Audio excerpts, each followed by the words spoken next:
নমস্কার, আপনাদের সকলকে স্বাগত জানাই আমার নতুন চ্যানেল ভুতুড়ে ঘটনাতে। আমি প্রদীপ। আমার জীবনে কিছু ভৌতিক ঘটনা ঘটে যাওয়ার মধ্য থেকে একটি ঘটনা আপনাদের সাথে শেয়ার করছি। ভালো লাগলে কমেন্ট করবেন, আশা করি ভালো লাগবে। চলুন ঘটনাটা শুরু করা যাক।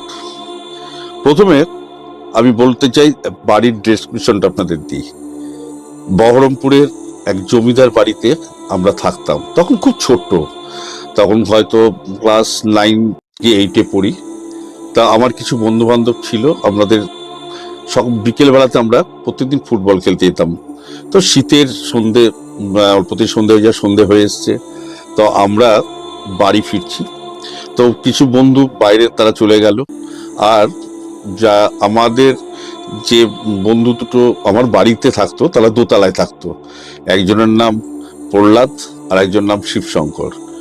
তো ওরা উপরে যথারীতি চলে গেছে। আমি বাড়িতে তখন ঘরে ঢুকবো আর কি। তো তার আগে বাড়ির ডেসক্রিপশনটা আপনাদেরকে বলি। বড় মেন গেট, জমিদার বাড়ি যা হয় বিশাল বড় গেট, তার সামনে বিরাট উঠোন। আর উঠোনের ঠিক পাশে সামনের দিকে একটা বড় কালী মন্দির আছে। আর কালী মন্দির গা দিয়ে ছোট্ট একটা গলি ভেতরের দিকে চলে গেছে। আর গলির মুখে একটা গেট আছে, আবার পেছন দিকে একটা গেট আছে। আর ওই গেটটা পার হলে কিন্তু পেছনেও একটা বড় গেট, উঠোন আছে।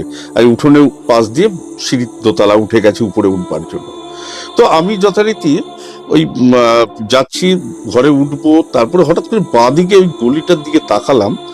তখন যেন মনে হলো কালো একটা কি যেন চলে আসছে। আমি তখন ভালো করে দাঁড়িয়ে লক্ষ্য করবার চেষ্টা করলাম যে কি হতে পারে ওটা। ওইরকম ভাবে কালো চলে আসছে। প্রহ্লাদ আর শিবশঙ্কর তো উঠে গেল, তাহলে কি শিবশঙ্কর আমাকে ভয় দেখাবার জন্য ওরকম করছে? হতে পারে। আমি তখন তখন আমার মাথায় কোনো কিছু নেই, আমি ভাবছি শিবশঙ্কর আমাকে ভয় দেখাচ্ছে। তাই আমি ছুটে চলে গেলাম, যে অন্ধকার গলিটার মধ্যে আমি হাত রাখছি, মানে কিছু ঠাউর করতে পারছি না, অথচ হাতড়ে চলেছি। ভয়ানক গুটগুটে অন্ধকার, শীতকাল, সব নিঝুম, যে যার ঘরে আছে। আমি মানে হাতড়ে কিছু বুঝতে পারছি না। হঠাৎ গাটা যেন কিরকম ভারী কি হয়ে উঠলো, ভার ভার লাগছে, মানে কিরকম একটা ভিতরে অদ্ভুত একটা ফিলিংস হতে লাগলো। আমি তখন ওখান থেকে বেরিয়ে ওই পরের যে উঠোন, সেই উঠোন দিয়ে তাড়াতাড়ি করে হেঁটে সিঁড়ি দিয়ে উপরে উঠে গেলাম। উঠে গিয়ে আমি শিবশঙ্করদের ঘরের দরজা নক করছি। শীতকাল, দরজা বন্ধ সবারই ঘরের। ও দরজাটা খুলে দিয়ে বলছে, কি হলো? বললাম, তুই কি আমাকে নিচে ভয় দেখাতে এসেছিলি?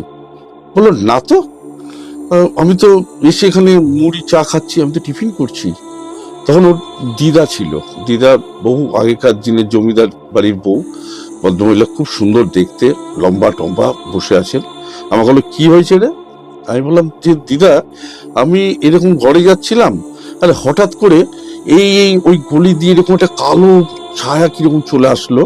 আমি ভেবেছিলাম যে ওদের শিবশঙ্কর ভয় দেখাচ্ছে। তা আমি ওই জায়গাটা খুব হাত দিয়ে খোঁজার চেষ্টা করছিলাম, কিন্তু যখন না পেয়েছি তখন আমি ছুটে এসে আমি শিবশঙ্করকে দিচ্ছি, ও তো খাচ্ছে এখানে। তখন আমাকে দিদা ডেকে বললো, তুই এখানে বস।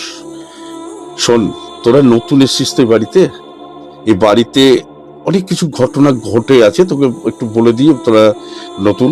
তাহলে কি হয়েছে দিদা? বলে, এরকম যদি কোনো সময় কোনো কিছু দেখিস, কোনো সময় কিন্তু সেই জায়গা যাবি না, তোরা সরে যাবি। বললাম, কেন দিদা, কি ব্যাপার?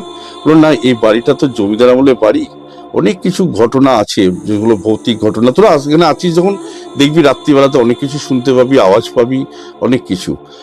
তো কখনো বেরিয়ে আসবি না বাইরে, আর কখনো সেই জায়গাটার মধ্যে তোরা পৌঁছাবি না তুই, তাহলে হয়তো কোনো রকম ঘটনা ঘটে যেতে পারে। তো আমার তখন এত ভয় লাগলো যে এরকম ঘটনা, বাড়িটা জমিদার আমলে তো, বিরাট বড় বড় ঘর, খা করছে, ইট বেরিয়েছে, কোন জায়গা থেকে বট গাছ উঠেছে বাড়ির ভিতরে, মানে অদ্ভুত একটা পরিস্থিতি বাড়িটার ভিতরে, দেখলেই মানে কিরকম গা ছমছম করে দিনের বেলা। তো তো আমি তখন যথারীতি দিদার কাছে গল্পটা শোনার পর আমার কিন্তু গা ভার দিয়ে উঠলো, আমার যেন হাত পার চলছে না। আমি তখন কি করব? দিদাকে বলছি, দিদা, ও দিদা, বলছে কি হলো? আল্লাহ, দিদা, আমাকে একটু ঘরে পৌঁছে দেন না, আমার কিন্তু ভয় লাগছে। কেন, নিচে তো সমস্ত ভাড়াটেরা শীতকাল, দরজা জানলা বন্ধ করে ভেতরে আছে, আর বিরাট বড় উঠোন, আমাকে ওই সিঁড়ি দিয়ে নেবে, ওই গলিটা দিয়ে আমাকে আমার বাড়িতে আসতে হবে। আমি কি করে আসবো? ওই গলিটাতেই তো আমি দেখলাম একটু আগে ওইরকম ঘটনা। দিদা তখন বললো ঠিক আছে, গম্ভীরভাবে বললো চল তাহলে এগিয়ে দিই। দিদা একটা বড় টর্চ নিলেন, নিয়ে সেই টর্চের আলোয় দিদা আবার সঙ্গে প্রহ্লাদকে নিল, শিবশঙ্করকে নিল, নিয়ে আমাকে দরজার কাছে পৌঁছে দিয়ে হেঁটে চলে গেল। আর সেই দিনের পর থেকে আমি প্রতিটা মুহূর্ত আমাকে ওই গ্রাস করে খাচ্ছিল। ওই দিন যখনই আমি অন্ধকারের দিকে তাকাই তখনই যেন আমার গায়ের কাঁটা দিয়ে উঠতো। আর সেই বিভীষিকা অন্ধকারে আলো, সেই আবছা ছায়াটা আমার শুধু মনে পড়ে সব সময়। যদি গল্পটা ভালো লাগে, সত্যি ঘটনা, এটা আমার জীবনে ঘটে যাওয়ার একটা মুহূর্ত আপনাদের সামনে তুলে ধরলাম। যদি ভালো লাগে সাবস্ক্রাইব অবশ্যই করবেন। নমস্কার।